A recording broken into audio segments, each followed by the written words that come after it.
চাকরিহারা যোগ্য শিক্ষকের মৃতদেহ এলাকায় ফিরতেই শুরু হলো প্রবল বিক্ষোভ ও পথ অবরোধ। পশ্চিম মেদিনীপুরের ডেবরার বাসিন্দা বছর ৩৫-এর সুবল সরেন ছিলেন আদিবাসী সংগঠনের সদস্য ও চাকরিহারা যোগ্য শিক্ষক আন্দোলনের অন্যতম মুখ। চাকরি হারানোর পর থেকেই মানসিক চাপে ছিলেন। জানা গিয়েছে ১১ই আগস্ট তিনি ব্রেন স্ট্রোকে আক্রান্ত হন। ভর্তি করানো হয় কলকাতার বাইপাসের একটি বেসরকারি হাসপাতালে। সেখানে তার শারীরিক অবস্থার ধীরে ধীরে অবনতি হচ্ছিল। অবশেষে শুক্রবার সকালেই মারা যান সুবল সরেন। সুবলের এই অকাল প্রয়াণের পরেই ক্ষোভের সঞ্চার হয় তার সহযোদ্ধাদের মধ্যে। শনিবার সন্ধ্যা নাগাদ তার মরদেহ ডেবরা এলাকায় আসে। সেখানে তাকে শেষ শ্রদ্ধা জানাতে উপস্থিত হন আদিবাসী সমাজ ও চাকরিহারা যোগ্য শিক্ষকদের প্রতিনিধিরা। ক্ষুব্ধ শিক্ষক ও আদিবাসী সমাজের সহযোদ্ধারা ১৬ নম্বর জাতীয় সড়ক অবরোধ শুরু করেন। অবরোধ তুলতে গেলে পুলিশের সঙ্গে রীতিমতো ধস্তাধস্তি শুরু হয়।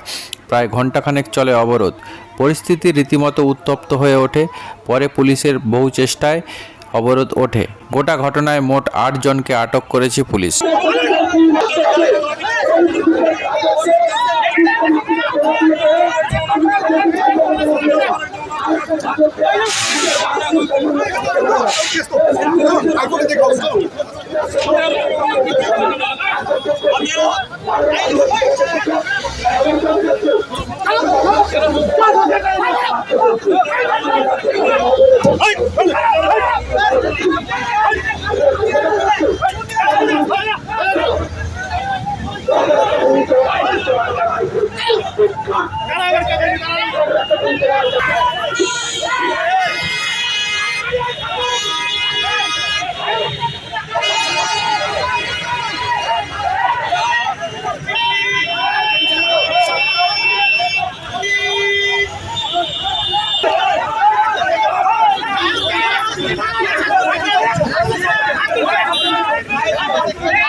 ছাড়তে পারে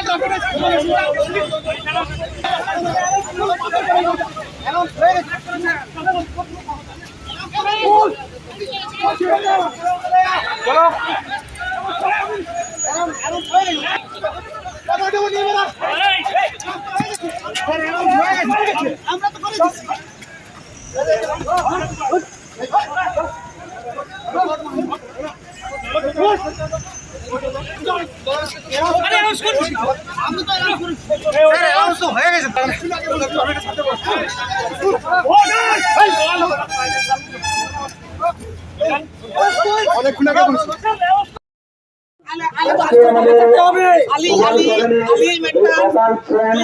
আমরা সবাই মর্মাহত শোকাহত।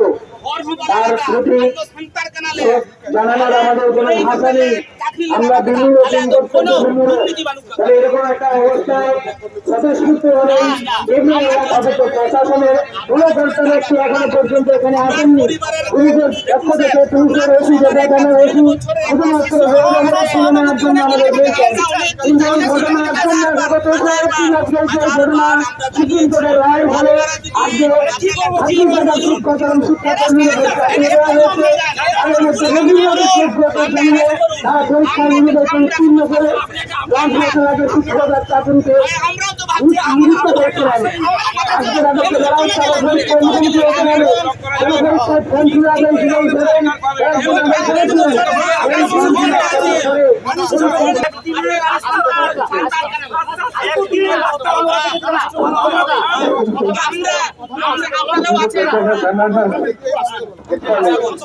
আমরা বলছি আজকে করে দীর্ঘদিন আমরা আজকে 2 বছর ধরে আমরা দাবি জানাচ্ছি, রাজ্য সরকার কোনোভাবে সাড়া নেই। আপনার প্রশাসন কি করেছেন? আপনারা তার জন্য আপনারা প্রশাসন কি করছেন?